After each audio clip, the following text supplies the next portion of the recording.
K-dramas have certainly become more adventurous lately, and whether it be the sex-fueled hit The Spot or steamy World of the Married, it's clear that Korean dramas are starting to become a lot more open when it comes to sexually charged conversations and storylines. A Virtuous Business then is the latest weekend drama from JTBC, set in 1992 and intending to bring sex to the foreground. Of course, this is right in the midst of a much more conservative and traditional South Korea, so inevitably there's a lot of pushback and friction from the characters within the show to this. This drama revolves around a housewife called Jeon-suk. Once a runner-up in the local beauty contest, Jeon-suk lives out her days in Gwimji with a modest but ordinary life. She has a son, Min-ho, and a layabout partner called Seon-soo. She struggles to get by with what little money they have, but one moment changes everything. When she catches her partner having an affair, Jeon-suk decides to step up and make a big change in her life. The perfect opportunity for this arises in a venture called Fantasy Lingerie, where Jeon-suk is joined by mother of four Yeon-bok to sell adult products. While embarking on this odyssey together, the pair meet single mother and absolute bundle of energy, Ju-ri. She owns her own salon but similarly struggles to get by. However, she also embraces her femininity and doesn't let anyone hold her back, even though she's a single mother. Contrasting that is Gwim Hui. She grew up in a wealthy family and graduated from a prestigious university. She's married to Won Bong and moved to Gwimji, where she lives a boring life as a housewife. When these two get mixed up in the business, what ensues is a bond forged for life, and a tale full of twists, turns, and humorous developments. As far as plot outlines go, A Virtuous Business sets itself up as a quirky, empowering comedy early on. There are some genuinely hilarious moments as the women try to peddle these products, which range from whips and chains across to naughty lingerie and everything in between. However, as the show continues, the tone shifts to much more of a melodramatic and sentimental feel, something more akin to a slow burn like My Liberation Notes. Alongside this quirky adult product storyline is a mystery woven through the foundation of the drama. This stems from a new detective who rocks up in town called Do-hyun. He's looking for his birth mum and has traced her origins back to this village. However, he's not sure where to start, and apart from some vague memories, burn marks up his arms, and an inkling he's in the right place, he doesn't have a lot to go on. He winds up getting involved with Jeon-suk, and the pair form a bond around their journeys.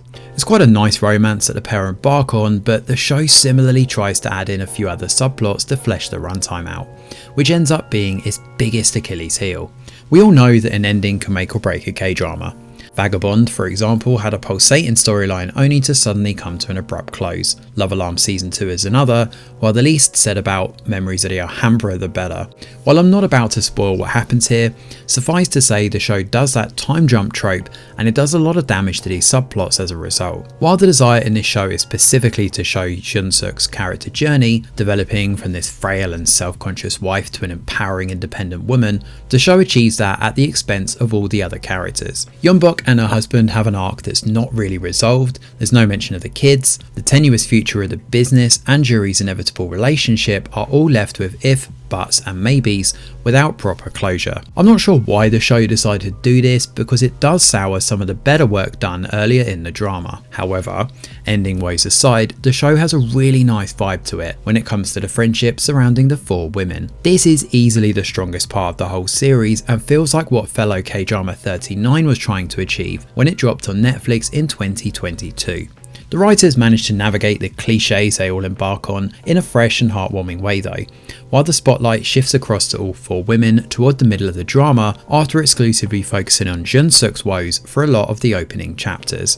This focus definitely benefits the show as a whole, and understanding the backstory and struggles each of these women have is one of the standout elements here. This is very much a drama that intends to educate audiences, with the message centering around the power of femininity and embracing the idea of women chasing their own pleasure, both sexually and with life in general, to become a happier, better rounded person. This definitely comes across really well, and the irony here is that I'd argue Jeon-suk, despite starting with the stronger storyline, ends up as a weak link by the end. I won't go into spoilers about the individual storylines, but all three of these women, Yeon-bok and Gwim-hee in particular, have so many hardships in their journeys. Both have a good chunk of screen time dedicated to their situations, and by the end, theirs just feel a lot more meaningful compared to Jeon-suk. It almost feels like the writers are self-aware of this too, because our protagonist connects more with Do-hyun.